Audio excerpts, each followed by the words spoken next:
It is a triple header weekend as Trucks, Xfinity, and the Cup Series all head to Circuit of the Americas this weekend. We give you a betting edge next on the NASCAR Betting Preview Show.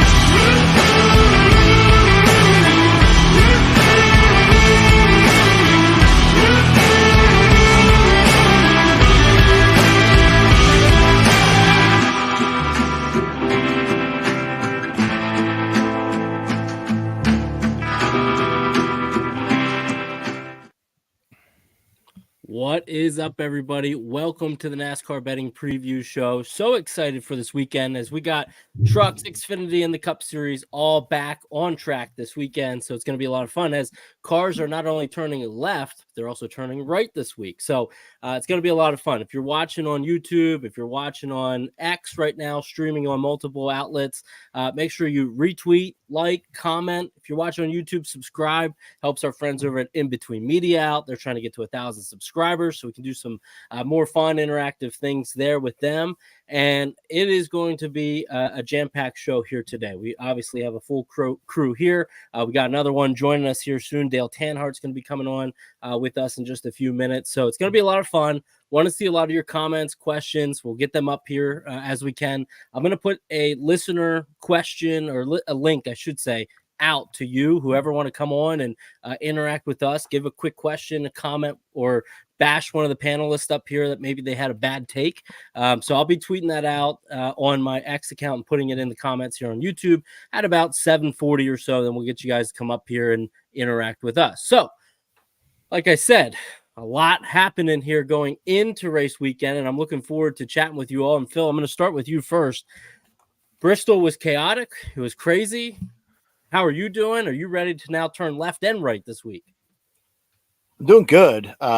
Came out of Bristol slightly ahead, which was good. Yeah. We had Toyota for a couple of units that kind of saved us with the rest of the stuff we had going on. And yeah, it was a wild race. Happy to be coming out, in the black and yeah, getting ready for COTA. We had Chris from the Flag Hunting Pod on this week, and he was actually at Bristol, gave us a rundown of how that was like, and we got squared away for this weekend. So interested to hear what everybody's got to say about bets this week. I'm kind of coming in a little lean, but I'm anxious to talk through some of these bets. So looking forward to it, boys. Well, I'm looking forward to it. It's going to be a lot of fun hearing what you guys have to say because this is the show that really helps many of us kind of get our minds right into the weekend. Mark, I know you weren't able to join us last week. You were at the Players Championship. You were busy all week long, so it wasn't like you were doing nothing. Welcome back. Obviously, we're just doing it on YouTube. We're streaming on X, so a little change maybe for you. How are you doing? Are you ready to bet racing again here this weekend? Watch some racing as well. Damn right. I thought I was going to be able to watch the race Sunday. Travel plans did not allow for it. However, I've been upset for about 3 days now that I did not get to watch that race. I watched the highlights. I did the deal. I watched it here and there. But we miraculously cashed. We had a Brad K top 10 ticket that I was seeing floating around all over Twitter. A pop up in Hard Rock. I'm like, doot. I like Brad. RFK has been good at Bristol, obviously. From a gambling aspect, it appears probably not the best race to gamble on, but looked like a bunch of fun to watch and drive. Some of those videos of Briscoe and Larson, Busher just on new tires, so fucking cool. So yeah, I'm ready to turn. I watched all those replays. I haven't watched the race yet, but I'm ready to turn left and right. No, I have not watched the race. It's an amazing thing for sure. But if you can go back and watch that, it is was an amazing race. So we'll have to talk about break it all down a little bit. I want to turn to Ryan Stevens isn't here this week, so we got the next best thing. Greg Mathern. Greg is the director of sports betting content at Win the Race, weekly NASCAR Cup Series best bet at Daily Downforce. Greg, you're not new to the show whatsoever. You were on with us a few weeks ago. You've joined us before. How are you doing? Doing great. Yeah. I mean, it's funny. Ryan and I recorded. We each recorded the race. We spent our days doing some family stuff, and then we watched it. We got together in the evening, and we're watching and chatting as we went. And that was an amazing race. Yeah, not so great from a betting standpoint for us. We definitely we got a little bit beat up. We were kind of hanging on, hoping on Barry there at the end, and then he just kind of started dropping. But great race. And we certainly learned a lot about what we might expect at Bristol come the fall. Well, I think so too. And let's just be honest. It was a race that nobody really expected to see. The drivers didn't know what to expect going in. They might have had an idea. So anybody that touted any type of picks whatsoever was kind of out the window when you knew, wait, this guy, for instance, I was fading Gibbs across the board. Gibbs was the fastest driver because he was the one complaining about his car all day Saturday. So they found something. They found a lot of speed.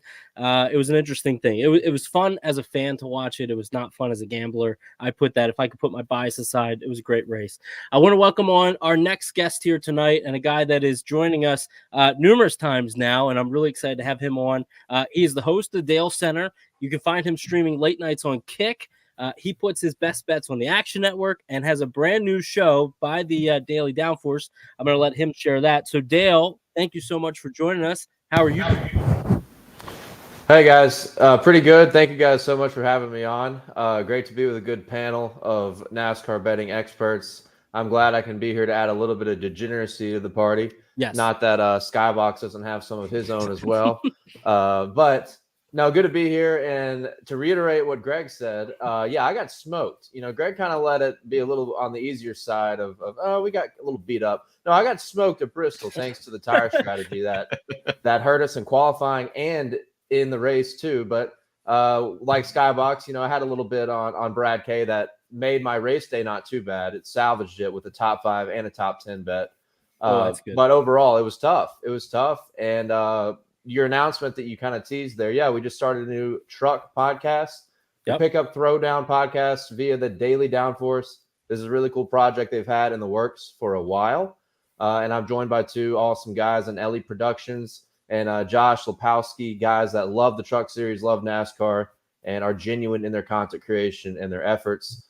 And that's a really cool deal. But I'm here to talk about betting because we need a rebound after the shit show that happened at Bristol that I did love, by the way, but for the betting side, yes, it was difficult. It's so true. Well, congratulations again on the podcast. Looking forward to listening to that tonight. I know you guys dropped the episode there, so I'm going to listen to that here later on.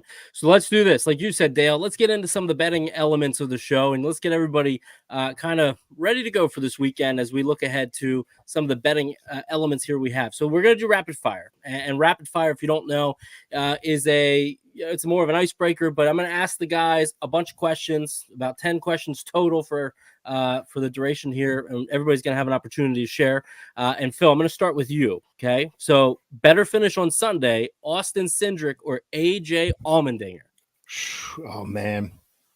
So my take on AJ is he's checkers or wreckers. He's trophy hunting. So unless you think he's going to win the race, I'll take Austin Cindric. Okay, so you like Cindric. Mark, I'm going to go to you next. Which NASCAR race, venue, whatever one you want to do, is comparable to the Players' Championship that you were just at? Well, I mean, I'd be remiss if I didn't say the Daytona 500. I mean, it's an hour and 20 minutes south. They expect like 150,000 patrons throughout the 4 days. Okay. I think Daytona can hold 110 maybe. I know it's over 100. So, I mean, a little high class, little Florida baby, little mommies in some sundresses, I feel like we can get both of those, the Players in Daytona. Okay. I like that. Especially the last part there. Good call with that. Greg, I'm going to throw this over to you. Favorite metric you found heading into COTA this weekend? I'm looking at adjusted average running position. So a running position weighted by how much of each weight of races you've completed. If you're up front, you're up front. And, we've seen passing still is, tricky. So, track position matters. I like that. Might put that on a shirt. If you're up front, you're up front. I like that. Now, Dale, I'm going to throw the next one over to you. And before I say this, nobody had any idea what these questions are. So you were not ill prepared if you thought, I did not see these. So, Dale, my question to you is TRD has dominated each of the last 2 weeks. Does the same trend continue at COTA this weekend? Well, it's very possible with Tyler Reddick, who's the only repeat winner at a road course since the beginning of the Gen 7 era. And you got to consider that Joe Gibbs Racing found something in the ability to gather track position with blazing hot qualifying laps sometime in the middle of last year. I think it was Sonoma, and they kept it through the rest of the season and qualifying really well. And that, you know, as Greg said, you're up front, tough to pass. NASCAR is very stubborn on the package and not adding anything that enables legitimate ability to make your way through the field without chaos to happen. So, yeah, I think it's a huge possibility with Tyler Reddick's skill. I think Ty Gibbs, you got to watch out. That's a kid that is primed to get that first win. We've been betting on him like just nonstop, like Bristol last week. And he just continues to run up in the top 5. He leads laps. He's running top 3, and he's got road course winning experience in NASCAR. So Ty Gibbs is a guy that could do it as well. Outside of those two, I don't know. I don't know if I like the chances of a Denny Hamlin or a Truex or even a Christopher Bell maybe at this racetrack, just because they haven't gotten the results like Reddick has. But, you know, I don't know. It's going to be fun to see. But I guess to sum up your question, yes, it is very possible they win again, primarily due to Tyler Reddick. I think we might be seeing that as well, especially with the emergence of Gibbs as well. Phil, I'm going to throw it over to you. Dale said Tyler Reddick. I want to start with him. Reddick, MTJ, SVG, McDowell, Byron, and AJ Allmendinger all won last year. Now, you get those guys, or are you taking the field? Holy shit! Yeah, I'll take those guys. Take those guys because of Reddick. You know, SVG is a complete mystery to me. I don't want to put too much stock in him, but yeah, I mean, mostly because of Reddick. If you're telling me I get Reddick and 5 other well-established road course racers, I'll take all that. winners from last year. You know, I don't know what your odds are, but you know, I'm into it. Okay, so you like that side. You think maybe the winner this weekend comes from that group there, possibly. Mark, I'm going to throw it back over to you. Better finish on Sunday, and we're going to stay with the TRD conversation. Ty Gibbs, Denny Hamlin. Better finish on Sunday. According to the books, it's Ty Gibbs. But the kid, like what Dale was saying, the kid's wheeling and dealing. I know this was a road course, first one of the season, but even last year, I mean, I'm looking at 5 of the 7 NLD speeds in the top 10. An average finish, he's 3rd from last year. So Denny Hamlin, what's he going to bring? You know, is it going to be this awful Toyota road course package at the beginning of last year that everyone had except for Reddick miraculously, and then they finally caught on?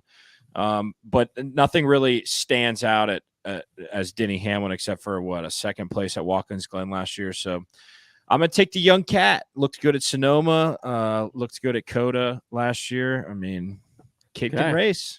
Yeah, also, first Ty Gibbs race ever, 2021 Daytona road course. I had the largest wager of my life up until that point, fading him.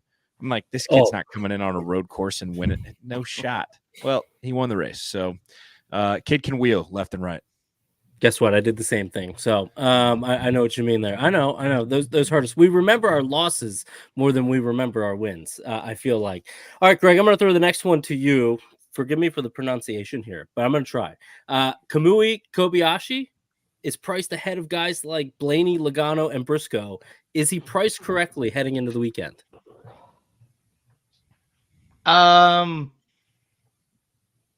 Sure, but I mean, none of them should be priced where they are if we're being realistic. I mean, I think when we look at this, we know where the front guys are, right? All right. Sure. It's as we talked about, you know, it's Reddick, it's Gibbs, I mean, I'm gonna say Bell, Truex, and Hamlin all have a little bit there too, right? So you've got, you know, your top tier Toyota guys, you got your top tier Chevy guys, and then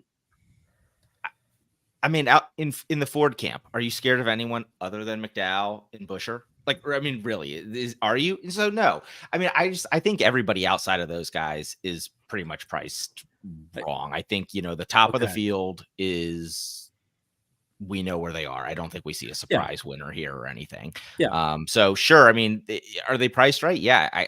I guess they're priced right, in as much as they're all too short right now. Okay.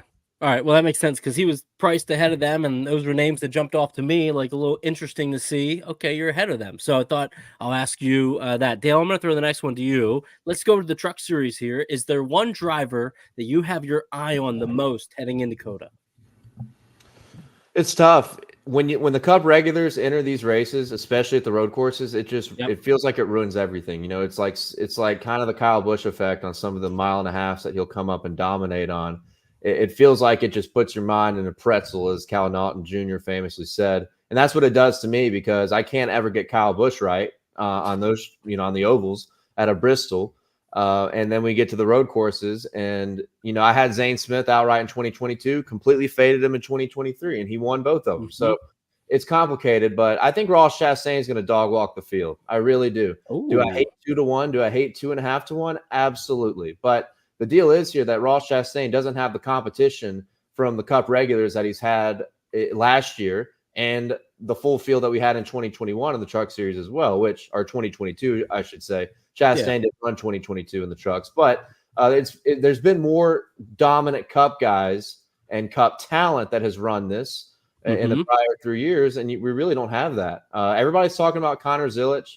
He's a guy that everyone's going to be looking out for. I don't think I'm willing to bet 10-1 on a guy making his debut on a tough road course at the age of 17, even though he has world-class experience and he's in a very, very fast truck. I think I'm willing to wait and see what happens in practice and qualifying. But my first hunch off the bat, which I hate betting favorites, but I do think Ross Chastain, with the speed that he's shown here, whether it's been Cup or trucks in 2023, I think he is going to dominate this race. Yeah. Okay. Yeah, that's interesting there. That gives me, Phil, it gives you and I a lot to talk about here in the truck pod afterwards. So I like where your head's at there, Dale. Phil, I'm going to go to you next. Favorite March Madness play? It is March Madness week. What's your favorite play this week for the people? Give them a winner. Yeah, I'm going to give you a winner. 6:50 tomorrow night, Colorado State taking on Texas. Horns down, baby. Horns down. Fuck that shit. Colorado State 2-0 against top 25 teams this season. Texas 3-8. Colorado State 13th, I believe, in strength of schedule this year. Texas 33rd. This is a 10-7 matchup. I mean, 7 seeds are just shaking in their boots, baby. So Colorado State getting that extra game.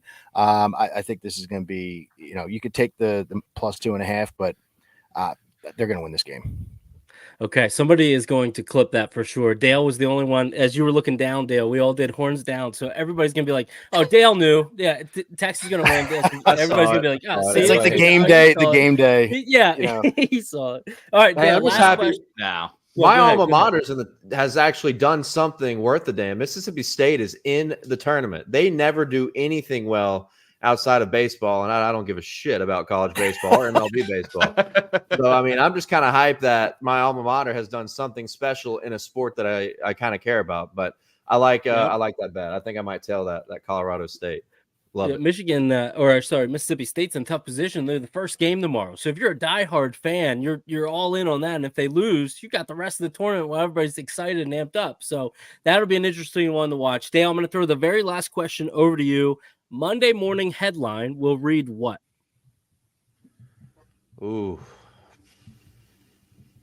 that's a tough one. Mm-hmm. We talk about the favorites, right? In these, the Xfinity and Truck Series, that won't be a headline because the favorites will probably dog walk everybody. In Cup, I think it's going to be a William Byron win. That's going to be the headline. 24 back to victory lane, first driver to win 2 races in 2024. I just think about what he did at Watkins Glen. Think about how good he's been at qualifying in general, whether it's an oval or a road course. And he was knocking on the door in this race last year to Tyler Reddick. Even though Reddick had the car to beat, was so dominant, William Byron was right there with him and gave him a good fight. So I think someone like William Byron, who's actually kind of on a cold streak over these past few weeks, and luckily he's got that Daytona 500 win to make sure he doesn't have any points issues getting into the playoffs, as long as we don't have 17 winners. Right. But I think this is a track that can neutralize a little bit of the chaos that he's gone through over the past few weeks. And it could be a good spot where he gets back in victory lane and brings the 24, who's been so good at the road courses over the years, last 2 decades, get that win at COTA. Okay, so the 24 goes to victory lane is what you're thinking here for a Monday morning headline. So let's do this. Let's move now to ride or fade. This is our head-to-head topic of conversation. And what we do here is we give the guys an opportunity to share what their favorite head-to-head on the board is. And then I'll go around briefly asking the guys, are you riding that play or are you fading with that? So Phil, I'm going to let you go first. What's the head-to-head that you found for us on the board? Well, I'm usually not very good at this. As far as like snagging a good number, but I snagged Kyle Busch plus 100 against Denny Hamlin when it came out, and it is now minus 120, and I still would take it at minus 120, so I feel comfortable giving it out. I mean, this to me is, I think what we're seeing with Hamlin, if you're looking at like the numbers and everything like that, a bit of a facade. You know, he had 3 poles last year. He qualifies great, but he just can't get it done. Whereas Kyle Busch, I mean, he had a 28th place finish in between, kind of sandwiched in between 2 good runs. And that first rain race at COTA, I mean, he was the car to beat. He ends up finishing second last year. And, you know, the qualifying effort for Hamlin might scare some people, but he's not doing anything with it. 1 top 5 in 3 tries at COTA. And then, you know, last year he only had 2 top 15 finishes in the 6 road courses. The average finish last year on road courses, 10 point, let's see what it was for Busch, 10.3. It's double that for Hamlin's 20.2 essentially with 2 DNFs. So 4-2 head to head last year for Kyle. He's 5th in total speed. Hamlin's 15th. All the stats are pointing to Kyle Busch. So I know I was kind of down on Kyle the last couple weeks, but it's a different venue, different situation. And I think maybe, you know, he's minus 120 right now. Hamlin goes out and qualifies well, like we were all talking about a little bit ago. Toyota's been putting down good practice in qualifying. Maybe wait, and you get Kyle at a better number than minus 120, but I really feel like he's going to win this matchup. Okay, I'm going to go first. I usually give the floor back over to Mark to go, but I'm going to go first. This isn't good for me. I'm going to fade this. I knew when he jumps in, it's not good for me. I jumped in. I'm going to fade this because I do not trust Kyle Busch anymore. I feel like, no, I don't trust RCR. I don't trust Kyle. I have to put them all the way to the side and say, I don't trust you right now. You're my doghouse. Until you come out of the doghouse, show me something. I don't trust you. So I'm going to fade this. That could just be me. Mark, I'm going to let you go next. I'm riding. I know that this whole pit crew deal with Kyle Busch and RCR is a complete cluster, and they are trying to figure it out. But Kyle Busch has been really good on road courses, even last year. I mean, last year, really good. I get it. If you take out the Indianapolis, lose the engine, he's like arguably he's top 3. Okay. Average running position, speed, you name it. Kyle Busch is up there, finishes. So I'm going to ride you on Kyle Busch there. Because like I said earlier, you just don't know what you're going to get out of old Dennis Hamlin. We don't know if he's going to be 20th place car, if he's going to be a 5th place car. We don't know. All right. Go ahead. Wait. It's not your turn. I'm going to go to Greg next, and then you share your head to head. Go ahead, Greg. All right. I think if we look at Denny, we look at his average running position last year. We got 21.6, 11.3, 14.9, 21.7, and then our outlier Sonoma at 2.4. Do I think that there's a chance Denny comes out and puts up a strong performance? Absolutely. I think there's a chance. But Denny and I'll say Truex too. Like they're both weirdly Sonoma specialists. Like they come out at Sonoma, they perform at Sonoma, and then we look at the rest of these numbers and we just go, what's going on? You know, yes, Busch's pit crew scares the absolute daylights out of me. And I don't understand why they haven't completely switched that pit crew. Like, I don't understand why he doesn't have Austin Dillon's pit crew yet, right? Austin Dillon's not winning races. There's no chance of him winning races right now. He is terrible. Like, he's had a lot of bad luck to start the year, right? But that car is not fast. His car's not fast, Yeah. So why doesn't Busch have the A pit crew right now? So that does scare me, but overall, yeah, I got to look at the consistency, and Busch has been infinitely more consistent at the road courses last year. So yeah, I'll ride.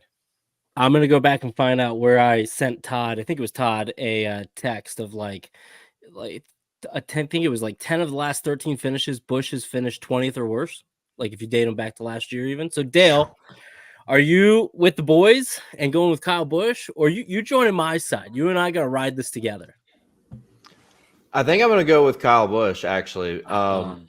And it's because with Denny Ham, it's not as much with Kyle as it is with Denny to me. And this isn't something I would actually put my money on because, like you guys are saying, I don't know if I can ever trust Kyle Busch. But when Denny is bad at a particular racetrack, I mean, he is so bad. He makes mistakes. And you could say Kyle Busch is in a similar boat at COTA. 2022, he wrecked on the final lap running in the top 10.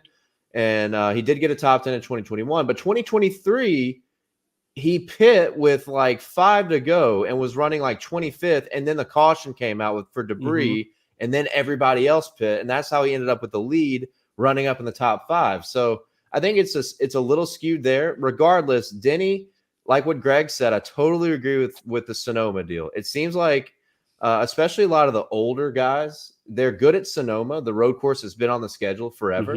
They're okay at Watkins Glen. And then they're just brutal at all these other road courses we've added since like 2018, 2019. So for those reasons, I'm still going to take KFB because I think Denny Hamlin is just so mistake prone at this racetrack and in this particular situation. Well, that'll be a fun one to watch. I know that going into the weekend already. So everybody's riding with Phil there with Busch. I'm on the Hamlin side. Mark, I'm going to kick it over to you. What's the head-to-head that you found on the board heading into the weekend? Finally, Derek, you let me talk about my matchup, dude. Well, well, you skip a week and you forget how the shows run. My brain's mush after last week. I don't know what to tell you. Still hungover.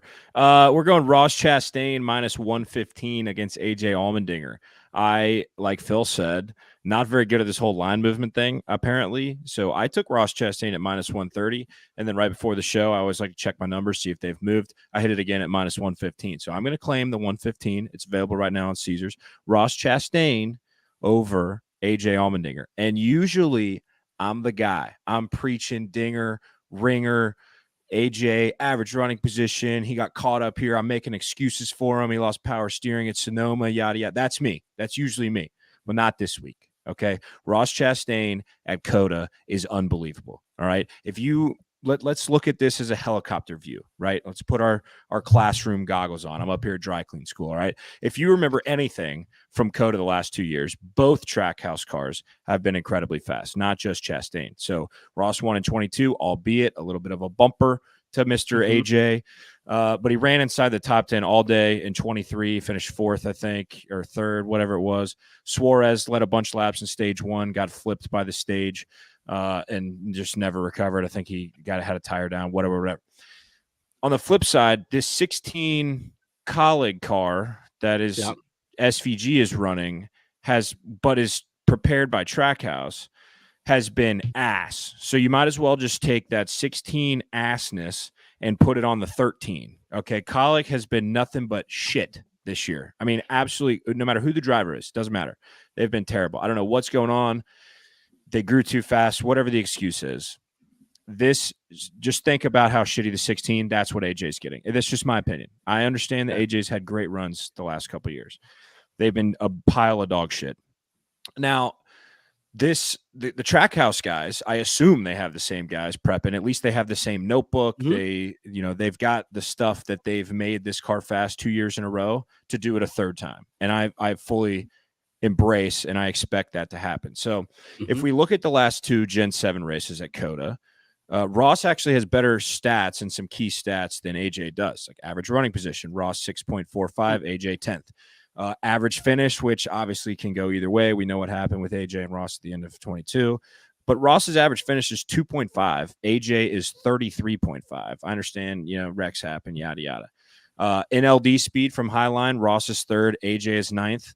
And in the model power rankings, because model swallow and power rankings spit out winners, AJ's second and Ross is third, but the metric score is very close. So Zach's like, don't worry about it. Throw it out. They might as well just be the same. Okay. Another thing is the number. I feel like there's too big of a chance for AJ, for this colleague car to like really actually stink than there is for Ross to stink. So I feel like Ross should be in that -130, -140 range because there's just a big unknown here. And I could be eating my words, right? I mean, AJ's really good on road courses, and he's won a couple races. And anyway, I just think Ross is going to show up, and there's a big question mark in front of AJ. I think the best thing you said there was that the SVG car is being built and done by Trackhouse. I think that you could have just said that, and I would have been happy with hearing that. All right, so you're going to go Chastain over AJ. Greg, what about you? You riding that, or you fading that play? I mean, I'm not going to bet it. Sure. I can't get there because I've got so much uncertainty with what this 16 is going to be. Because as you said, it's been so terrible. I don't understand how that car has been so bad to start the year. But it's AJ, it's COTA. I mean, I'm going to take Ross. Like, if we're doing it, I'm going to ride that. Okay. I don't know that I can actually get quite to it, but yeah, I agree with the overall idea that, here Ross should be favored. I think 115 is probably fair. So okay, so you like the Ross side. What about you, Dale? Yeah, my favorite thing Mark said, which I think you were about to say it. This isn't the 16 car for AJ this weekend. It's the 13, isn't it? Yeah, I never spit it out. Man. Yeah, Just from that. That's terrible energy to me. Like that 13 when Colic has had it. Has it ever done anything special? Even if the car is better than what they have on the 16 or Hemrick's 31, 13 number. Like, yeah, I'm riding with Chastain on that one. Number alone, riding with Chastain. I like that. Phil, what about you? Are you riding with Chastain and Mark, or are you gonna go the AJ side? I assume you're going Chastain.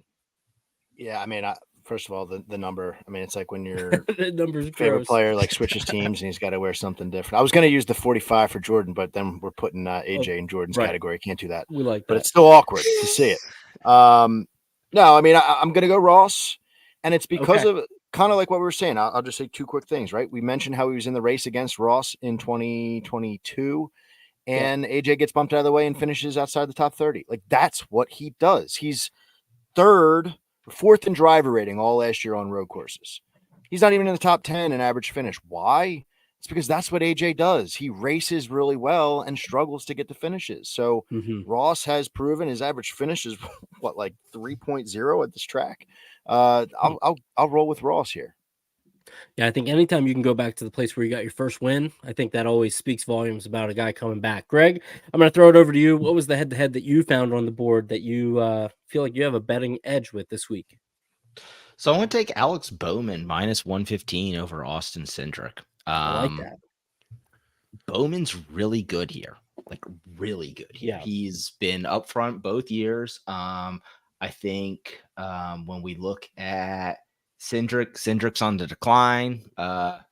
Bowman, still some question marks about him, but this is like, of the road courses, this is Bowman's course. And so, I'm going to take him. I think, overall at the road courses, they're probably pretty close to even right now, but at this particular road course, give me Bowman.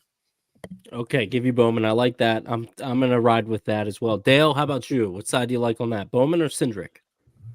Yeah, I like the Bowman side. I think he's a very underrated road course racer in general. And, we expected Austin Cindric to come into the Cup Series and be a force at this type of racetrack. And you kind of felt like that was possible early in 2022 when he hung around the top 5 a good bit at some of those racetracks. And he's just kind of fallen off. And I don't think you can trust him. And Alex Bowman has been good at Circuit of the Americas over all 3 years, really. So, I think about 2022 when he almost crept up and stole the win away from AJ and Ross Chastain that y'all were just referencing. So he's very sneaky, right? He's very sneaky, but he runs up front, and Cindric is inconsistent, consistently bad for the most part, and Bowman is not at this racetrack. So, yeah, keep it simple. I would take Bowman. Okay, you're taking Bowman as well. Phil, how about you? Yeah, man, I'm calling shotgun. I'm hopping in that front seat and I'm riding, baby. I'm going to be talking about Bowman, I think, in just a second. So I'll save a little bit of exclamation point on top of that. But yeah, I'm riding. I like that. All right, I like that. And Mark, how about you? I don't have anything else to add. While Phil's in the shotgun seat, I'll be in the back with some Busch Lights. Bowman it is. Bowman it is. All right, so everybody likes Bowman there. Dale, I'm going to kick it over to you. What have you found, and you can close out this segment then, what have you found as your favorite head-to-head on the board right now? Yeah, I'm not. If anyone that follows my bets, I'm not always the biggest head-to-head guy, especially at road courses, well, super speedways mainly, but road courses too, because another thing you guys referenced about AJ crashing on the final lap in 2022, I had a lock bet, just massive bet on that race that he was going to beat Denny Hamlin head-to-head at COTA 2022. Easiest bet to cash ever. He spins after Ross Chastain hits him, which AJ bumped him first. Chastain gets him back. He spins and he goes into freaking sand trap and he can't get out. And Denny Hamlin's running, I don't know, fucking 18th and beats him. So that's not really my forte at this type of race. But to kind of mitigate the idea of giving a matchup that I like for the weekend, I want to look at qualifying matchups on Caesars. Daniel Suarez versus Alex Bowman. Alex Bowman is awesome here. Daniel Suarez has been good here too. Obviously, not obviously, people may forget that year that Chastain won, he was on the pole and was very, very good. And then I don't know what happened. He got spun on a restart after Mark had mentioned that he got flipped on the stages and it all fell apart. And we know Suarez is good on road courses, but when you look at qualifying in 2023 on 6 left and right handed courses, Daniel Suarez is 6-0 head-to-head against starting ahead of Alex Bowman. If you want to look at an analytical lock, which nothing's a lock, but arguably the most sound statistical bet of the weekend might be Daniel Suarez -120 versus Alex Bowman in qualifying matchups on Caesars. I love that. Get us started with a win in qualifying on Saturday, and we'll roll right into Sunday. Phil, what do you think about that qualifying matchup?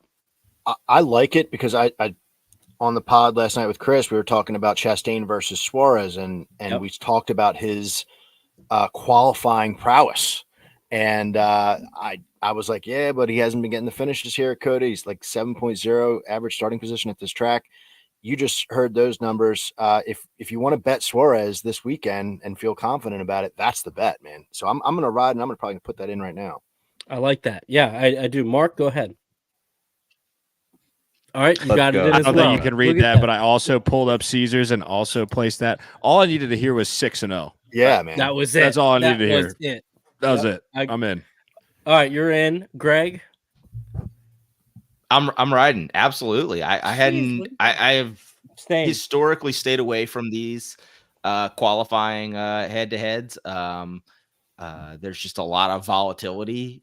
I think I'd rather go on the guys to win the poll, but I don't see how you go another direction based on what you're saying. 6-0, yeah, heck yeah. Well, now that you guys are actually betting it, I'm scared that you should be. I'm about to put it myself. All right, so that's qualifying volatile. So we'll see. Yeah. All right, that'll be a lot of fun to see how that shakes out. So I really like Dale that you gave us a qualifying head-to-head there. So let's do this. Let's move into the finishing position props. And guys, we'll just move a little faster here as we go through these. Mark, I'm going to let you kick off this market. Where are we going? This one's going to hurt the ears, boys, so just strap in. All right? We're going Joey Logano or Joseph Slogano, top 10 at 2-1. I think there's a 240 out there. I think I saw Seth tweet out a screenshot of it. Just hear me out, okay? I am not one. I don't think that I've ever done it. I don't think that I've ever bet Joey Logano on a road course before practicing qualifying, especially. Midweek. There's just no way that I've done it, but there's a first for everything. So, Joey Logano, top 10. I'm not expecting them to have race-winning pace over at Penske. All right, the last couple of years at COTA has been bleak. Blaney had a top 6. I think he finished 6th a couple of years ago. That's about it. Logano got screwed on some late restarts, whatever. But still, he's like a 15th to 17th place car at COTA. If you look at the rest of the season, 3rd at Sonoma, 8th at Chicago, 10th at Watkins Glen, 5th at the Roval, and then he wrecked at Indy Road. So, okay, that's 4 out of 7 top 10s. And if you throw out the wrecks, okay, he's 4 for 4 finishing the top 10. I'm no mathematician here, but 50-1, 55-1 outright, and 2-1, 2.5-1 for a top 10, definitely a little ridiculous. And I get it, right? If you look at the strict numbers for Logano, for Blaney at COTA, it is abysmal, everything about it. But you look at what they've done, this has been the first road course of the season in the last 2 years. And, teams learn and they get better and they get better and they get better. Well, Logano, the 22 team, got much, much, much better towards the end of the season on road courses. So I like the 2-1. This race could get wonky. We know what turn 1 can be. They're going to try to, help it with the restart zone. But, I just feel like if Logano gets half of what he brought the second half of the year on road courses to COTA, 2-1's in play big time. So I like Logano top 10. Okay. You like Logano top 10. Greg, how about you? I'm gonna take Michael McDowell top 10 plus 105 at any of the Canby books. So Bally, Rivers, Unibet. McDowell he's been a great road course driver. I think we all know that. The books have really latched on to that most places. I think most places is minus 120, minus 150 even. Of the road courses, this is probably one of his, worst. But he was in position to do this last year until those, half dozen chaotic restarts at the end. He got kind of screwed a little bit at the end. I mean, he was actually probably in line to be top Ford last year, and we were getting a really good price then. I'm gonna look at his overall road course ability and say, he's 50% to finish top 10 here. I'll take plus 105. Yeah, that obviously the partnership there, the Tier 1 Alliance, I'm very curious to see how much better that makes McDowell, because Penske's going to be looking really at what Front Row's been doing, especially McDowell. So good call out there. Dale, where are we going? I lean towards Chase Briscoe. Maybe a top Ford bet would be an idea, at least. 9.5-1 on Caesars. I like the idea of stacking some of these top Ford guys. I feel like Ford is a good place to look for positional, or I guess it's not is that considered a position prop, I guess? Sure. I guess it is.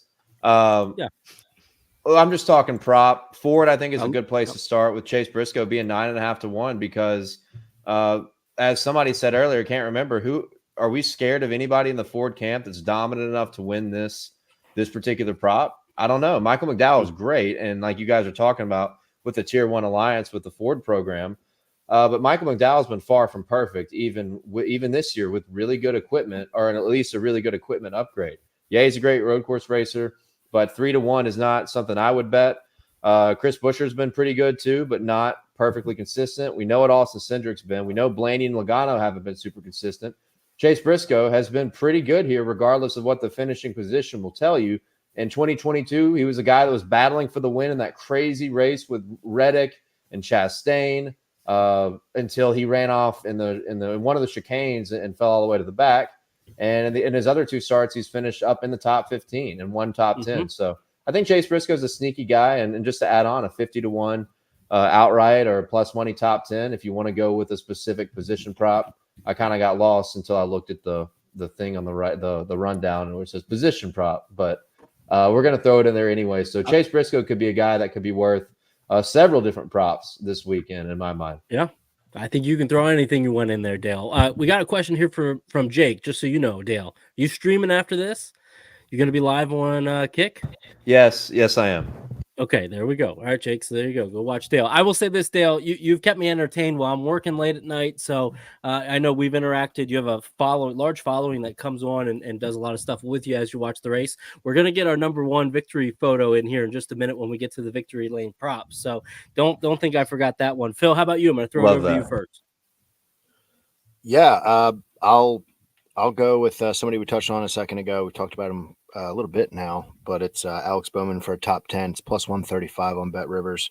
Okay. All the things that Greg had said when we were talking about, I guess it was that head-to-head matchup, but 3 for 3 top 10s at COTA, 4.3 average finish. That's up there, second and third place finishes. That's great. Mm-hmm. And in the next gen era, he's got 4 top 10s. So the whole next gen era, 22 and 23, 2 of them. So both of them, 2 of the 4 have come at this track. So the points that we're making about how he likes this track, to me, it's COTA and it's the Roval, right? Kind of the bread of the road course sandwich season for Alex Bowman. And I want to try to take advantage of it when I can. And plus 135, that's pretty solid when you're looking at these numbers here and how decent he's been. So maybe folks are sleeping on him a little bit. I won't take it any further because Greg did a great job laying that out there, and we'll lock it in. I like it. All right, Mark, I'm going to let you close it out. Where are we going? What? Joey Logano, top 10. Oh, I'm sorry. Yeah. We went. My bad. We went to. I was looking like, at notes. Sorry. No, you're good. I wrote it down and I was like, I don't think I remember hearing it. I should have just looked at my notes. All right, let's go outright bets. All right, the victory format here. Sorry, Mark, I didn't mean to throw you off. Just making sure you're paying attention to us. Or maybe I'm making sure I'm paying attention. So we're gonna do the outright market here. Victory, drinkvictory.com. This is their promo here that we do for them. If you guys haven't had it, it is a phenomenal product. Go to their website, use the promo code FRONTSTRETCH, FRONTSTRETCH, and you get a percentage off when you go to checkout. Greg, where are we going? I'm going to cheat a little bit here. All right. Cheating's fine. I'm going to take the Toyota camp at plus 150 at 365. I got this even better. You could get some 165s earlier. But I think 150 is still good. It's much shorter other places. All right.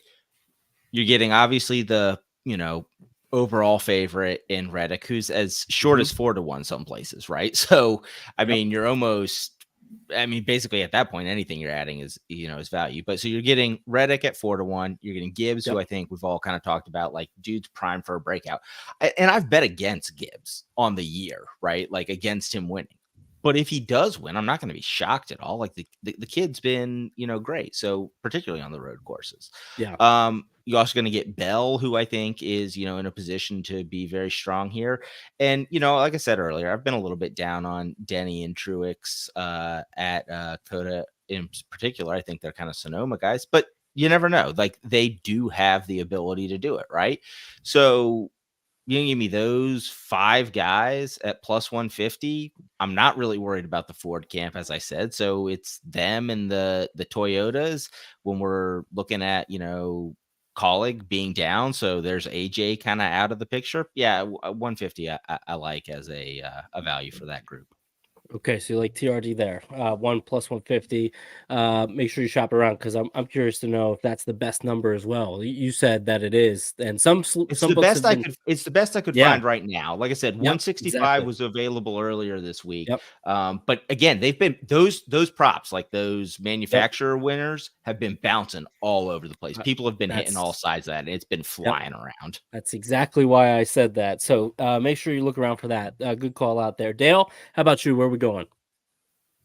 Yeah, I think 12-1 on William Byron is just too long. I know I'm wearing the 24, and that was the rapid fire deal, but I feel like 12-1 on William Byron on BetMGM is just too long for a guy that's been really good at a lot of the road courses, including COTA, when he led a lot of laps here last year and was primed for a second place finish until the late race caution came out. So with Tyler Reddick being a big favorite, it kind of gives us some options when it comes to picking someone like William Byron, who's capable of winning anywhere. So I think a 12-1 outright is a good line to grab William Byron at, especially with how good he is at qualifying. We saw what happened at Watkins Glen when he qualified up front. He never left the front. And I know COTA's different. You have more of a wild card with a turn 1 up the hill shit show that it is. But I think William Byron has all the elements to go to victory lane. And if you're going to give us 12-1, I think that's something that is a good early bet to lock in, considering I think he's going to start with track position on Sunday. Yeah, so you like that 12-1 number there. Phil, how about you? Well, I'm going to go a little bit deeper into somebody that we've mentioned a bunch already, but also kind of based on the number here, and it's Ty Gibbs. I'll just kind of put the pin in Ty Gibbs here because we've been talking about him, but dig into some stats here because he's 13-1 still. He was 14-1 on DraftKings at one point. He's down now, but I think it's BetRivers that has him 13-1. And to me, it's a couple different things. It's his career progression this year, what we've seen him do. I mean, he was the fastest car last week and was just kind of caught up in the craziness of that race. 2 races before that, he looked really strong. Doesn't look like he's like this young kid in his second year full time. And looking at the road courses, it matches that career progression. Like the way he finished the season so strong last year, in top 5s to end the season. He was second in green flag speed ranking or total speed ranking in both the final 2 races last year. So he's just been getting stronger as he's been learning. And you're looking at COTA. I mean, his speed ranking was 13th. That's the worst of the whole road course season. And he ends up getting a top 10 race out of it, or a top 10 finish. So for the whole season, he was ranked 4th in total speed. So I'm going a little hard on that number, but average finish last year, he was 3rd in NASCAR, 9.5. I mean, this guy's got the goods. And, you know, we've said it a bunch of different times, but I really wanted to just to put it over the edge here. 13-1, I think, is a sneaky number because he's somebody that I could see going out and practice 4th or 3rd, put the car, you know, in front row, and all of a sudden that number disappears. So I'm calling out Gibbs tonight. Okay, so 13-1 is the number you saw there. You like that, Mark? How about you? Man, my shit ain't gonna be fun at all. Actually, not as lame as Greg's, which good bet. Not complaining with it. Just not as lame, but yeah. Just Greg, good mine's call. not as lame. All right. I'm taking Reddick at 5-1. Chalky, sure. There was a 6 out there. Would have loved to get that. I think most places are 4.5 now. I think there's a 5 out there. I thought about the guys in the 10 to 15-1 range, the SVG, the Ross, the Byron, the Ty Gibbs. I see everyone's point here. I totally get it. But Zach has Tyler Reddick ranked so highly that there's nothing like you have to love everything about Tyler Reddick this week. And he's got a metric score, right, on the power rankings. Well, it's less than 1. And I asked him the last time if that had ever happened. And he said Larson a few years ago on a 1.5 miles. And sure enough, he wins the race. So I'm all in on Reddick at 5-1. Right when odds dropped, it was the first bet I made. And if you look back at last year's race, just think about this crazy concept that Tyler Reddick pit off strategy and still drove to the front of the field, to the lead. Okay. Tyler Reddick, somehow, some way, the 45 team figured out road courses. They're going to be fast. He leads in like 5 or 6 different significant stats. He's number 1. And if he's not number 1, he's number 2. So nothing that I keep saying nothing. Everything that this guy's done leads and points to betting on him, even if it's 5-1. So average running position, the last 7 road course races last year. That's the data point. Average running position, first by over 2 spots. Driver rating, first by 7 points. I don't know how all that's added up. Don't ask me. I'm just the guy that regurgitates the information, but it sounds like a lot. NLD speed, first. Average finish, second at the 2 COTA races. None other than road course ace Alex Bowman, LOL. But he's 6th in average finish across the 7 races because he wrecked at Sonoma and had the tire come off and yada, yada, yada. And he hit the wall at Chicago Street too. But he's qualified up front. He's ran up front. Tyler Reddick is, I don't have to give the whole sales pitch here on Tyler Reddick. We know that he's been fast in the past, and I expect that to continue because I haven't been proven otherwise. So give me some Tyler Reddick 5-1. All right, so Tyler Reddick is your call out there, and Dale, I teased this like 20 minutes ago now, it feels like, but you do your victory lane 1. Obviously, we got done talking about the victory lane outright market, so everybody here listening, and I need somebody in the chat to take a screenshot, but we're going to put one finger up, going to pause for a second like Dale does after he wins a race. We're going to get somebody to post it. Dale does usually the one. Oh, Dale, I can't see your hand. All right, we're going to pause. All right, we're good. All right. Winner. Winner. That's right. Winner. So we're going to move into, I'm going to clip that whenever it comes to the podcast. And then let's go into the best bets now. Best value, best bets, Phil's favorite segment. We're going to start with you first, Phil. Go ahead. All right. I didn't know I was going to even bring this up. This is not a bet you'd probably take. But just looking at this. Yeah. 12-1 for a top 10 finish for someone who did it last year. The guy's name is Ricky Stenhouse Jr. I mean, I did not think I was going to be talking about Ricky Stenhouse tonight, but the only two people below him on the odds board are Harrison Burton and Timmy Hill. Is he going to finish 34th? Like, is that what the books think of him? I mean, look, I'm not a Ricky Stenhouse believer here, but he finished 7th or 8th in this race last year. He had two other finishes of 12th and 13th on the road courses last year. So 3 of the 6 races, he was in the top 15. He was right around that. So if you want a nice, little March Madness chaos type of long shot, he's done it once. I mean, and if he's going to do it, it's probably this track, since it's the only track he's finished in the top 10 in the next gen era. So I always give you shit for the value part. 12-1 for a top 10. You're talking about a crazy strategy. Shit gets out of hand. All of a sudden, there he is. I think it's a fun little bet. I'm not telling you to actually take that. It's a sprinkle, but Stenhouse for fun. All right, Stenhouse for fun there. Mark, how about you? I'm taking a page out of young Phil's book, and I'm going down to the Xfinity Series, and I'm taking, because like Phil said at the beginning, I'm a little lean and mean on the cup bets. So I only got 3, and I gave them all out. So best bet, call it a value bet because it's a big number. John Hunter Nemechuk for a top 5er is almost 6-1. Now, I'll just let that sink in for a second. If you look at the numbers, not great at COTA. His average finish is like 27th, but he finished 2nd at Chicago Street. I know, torrential downpour. Dale was out there holding the steering wheel in the middle of the rain. I get it. 6th at Watkins Glen, had a really fast car at Portland last year before him and Sheldon Creed decided to get in a little scuffle. But listen, this is a JGR car and a guy that knows the Xfinity car like the back of his hand, won a ton of races. Not necessarily a road course, but won a ton of races. These cars are absolutely going to be fast. 5.5-1, almost 6-1 for a JGR car and a John Hunter Nemechek, the Xfinity guy the last couple of years. I'll take the number and 40-1 outright. Lay some coin on it, throw some shekels. Okay. All right. What about you, Greg? So I'm going to stay in the Xfinity Series. Actually, I like that. And this number was longer last night, but it's still value where it is. All right. Ty Gibbs plus 110 over Kyle Larson in Xfinity. All right. Now, this is arguably Larson's worst road course. He has not shown us anything here.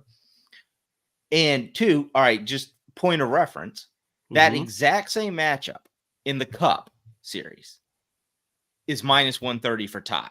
So are you telling me that dropping down to the Xfinity Series, where Ty has been driving these cars more recently, more consistently, and is still these, like, are we really saying that the 17 and the 19 are not the equivalent equipment of their cars in the Cup Series? Of course they're the same. So you're going to give me plus money on him? Absolutely. All day, every day. I like that call out. I like when we dip into these lower tier series, which is great. Dale, how about you? So first of all, someone asked in the chat if I had hit that Stenhouse bet. That was actually Garage Guy Chase that hit that Stenhouse bet, but I think I had Todd Gill in top 10, who finished 10th. And I'm sure Toddy G is going to be a popular play this weekend. But looking at BetMGM, it's tough to decide what I want to be my favorite, because when I look at BetMGM, I really like Chase Briscoe for a top 5 at 8-1. I feel like that's something not a lot of people are going to believe in, but I feel like just from the eye test, from what I've seen, he's been decent at COTA. For an SHR guy, he's led the charge at the road courses over the past few years, which isn't saying a whole lot, considering Kevin Harvick has not been great at road courses outside of Sonoma. And then the revolving door of the 41, and now the revolving door of the 10 with Gregson coming in over Almirola. But to me, Chase Briscoe's had a decent start to the season. It hasn't been terrible. He's found ways to run in the top 15 and the top 20. Outside of his crash at Atlanta, it hadn't been a terrible start to the year, and they've had moments where they've had some speed. And just think about 2022 and what he used to do in the Xfinity Series. Chase Briscoe was awesome at the road courses. I just feel like there's a chance there is a breakthrough. 8-1 top Ford. And I want to just give one bonus. I love the idea Please. of stacking 2 top 10 guys. Okay. Love the idea of stacking 2 top 10 guys, and I'm going to go with 2 Spire guys, Zane Smith and Corey LaJoie. Corey LaJoie finished 11th here last year, has gotten better and better. And Zane Smith, who's had a terrible start to the season, there's no doubt about it, has had awesome experience at COTA with 2 wins. He's been good at road courses in the truck series. I know it's a totally different series. It's a totally different level of competition, but there's got to be a time when Zane Smith has a decent run. I believe in the level of talent. I love the idea of stacking an 8-1 top 10 and a 9-1 top 10. And personally, when we've seen what has happened with top 10 bets in particular at road courses in NASCAR, especially in the Cup Series, or only in the Cup Series because you can't bet top 10s anywhere else. But when we've seen the craziness and the calamity that's happened at road courses, you get some underdog top 10s that will cash at a lot of these left and right courses every single year. So stack a couple of them with a Zane Smith and a Corey LaJoie. And I think that could be a fun best bet right there.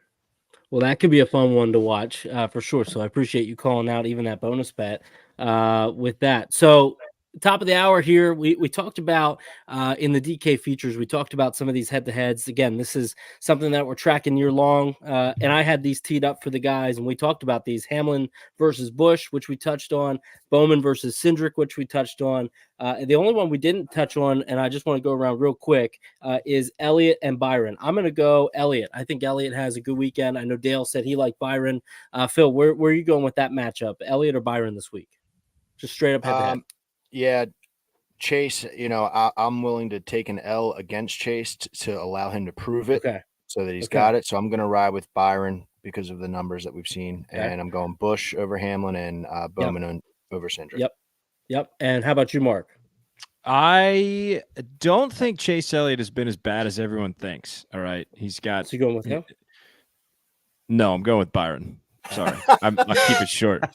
He hasn't been as bad. I just want to make a case. Like he's got 4 or 5 out of the 6 road courses he did last year was top 10. 3 of them were top 5s. Like not that bad, but yeah, I'm going Byron. We didn't talk about him, but definitely keep your eyes peeled for Chase. Absolutely. Remember, he didn't race here last year. Jordan Taylor raced for him. True. Yep. That's right. It's a good point. Practice 10th. Why did I bet on him? So stupid. What about you, Greg? Real quick, Elliott or Byron? Which way you lean there? Give me Elliott. Elliott. I'm gonna say that as was just pointed out, he's not been as bad as people seem to think, and I don't know that it's gonna happen, right? But Byron could, in theory, go for a stage point at the end of stage 2 and totally hose himself for stage 3. And I don't see Elliott doing that, right? Okay. Elliott's going to go for the win. Byron might stage point race and could kind of hurt himself. So give me Elliott. All right. I'll give you Elliott there. So the pressure is going to be on to see what Ryan says about that. But Ryan's got Elliott now that you gave him that. So that's good. Yeah, Ryan's got to live with it. He sends me out here. He's stuck with it. That's true. Yeah, he's going to live with that. And Dale, you still like Byron over Elliott. You said Byron to win. So you're not going to go Elliott, I assume, correct? You got the 25 year on. Yeah, just especially at that price. I'm honestly surprised that Byron's the underdog in that matchup. I mean, I don't love it because I think, with the Hendrick stable, both are capable of running up in the top 3, and it could be a toss up. And Greg made a great point because you never know how these guys are going to handle stage points, especially when you've got a win in the bank. It's like, hey, we can just keep cashing in on these little points while Chase Elliott wants to win and needs to win. So that's a good point. But yeah, I think Byron will outrun him ultimately because I just think he's going to be primed to win this race. Dale, well, I'm going to just stay with you. Again, can't thank you enough for coming on. Please just plug everything, your socials, what you're doing, and so the people here can follow and support what you got going on. Yeah, no, absolutely. Thanks for having me. Like I said, it's awesome to talk with a good panel of you guys. It's just at Dale Tanhart on Twitter, Instagram, TikTok, and on YouTube as well. YouTube is pretty new. Started about a month ago, so subscribe over there as well. And as we've mentioned, if you want iRacing, pure iRacing degeneracy, kick.com/Dale Tanhart is the place to be. And we have a lot of fun over on Kick. And it's more than just iRacing. And we cut it up a lot with the chat, and it's very interactive, and it's a good community we built over there. And follow the Daily Downforce as well. I know Greg's done a lot with them. great project we started with the Truck Series podcast, the Pickup Throwdown that just debuted this week, and we're excited to continue that going. So at Dale Tanhart, Daily Downforce, you can find me and the Daily Downforce anywhere. And for Cup Bets, Action Network. Look me up on the Action Network, down the Action app. It's great for tracking all the experts in the industry, and it's awesome to be able to have that platform to place all my Cup Bets every single weekend. So there you go. Love it. Phil, how about you? I'm going to let you go next. Yeah, at Full Tank Phil, Instagram, Twitter. Got the podcast Full Tank with Phil. We got NASCAR Betting Preview Show trucks we're going to do later tonight, so give that a look. But appreciate Mark as always, but Greg jumping in and Dale, your stuff. There's nothing better when your stuff comes across the feed on Instagram. It's always a good laugh. Good stuff. So I appreciate everything you do, and thanks for joining us tonight, man. Good luck everybody this weekend, and we'll see you next week for Richmond, huh? Love it. How about you, Mark? Yeah, baby, at Skybox NASCAR on Twitter. I like to have fun and drink beer, and we're going ARCA racing this year. Presley Sora just announced we're going ARCA racing. We got the logo on the quarter panel on the fire suit. Starting 5 Flags this weekend. Go check them out. Laying Coins getting recorded tonight. Won't be up till Friday. All right, we're outsourcing a little bit of deal here and there. Maybe you're gonna have to stare at my ugly face when I'm talking, and then Rory's ugly face when he's talking, and then Zach's nerd face when he's talking. So it'll be out Friday, but bear with us. It's gonna be better. Thank you, Derek and Dale. Love it. And Greg. Maybe Phil. How about you, Greg? Go ahead.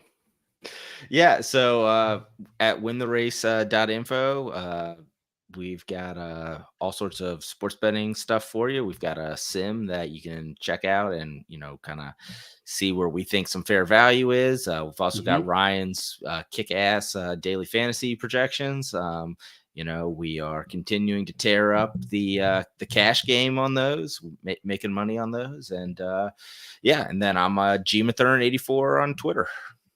Awesome. So go follow everybody here. You follow me at X at Derek Yoder _ NASCAR Betting Preview Show at NASCAR BPS. Download the NASCAR Betting Preview Show wherever you get Apple, Spotify, Google, wherever you get your podcast. Make sure you subscribe to the IBT guys so that they can get us over to 1,000 subscribers for their channel. And as always, thanks for tuning in and listening. This is one of the best shows that we have each and every week. So I really appreciate everybody's support.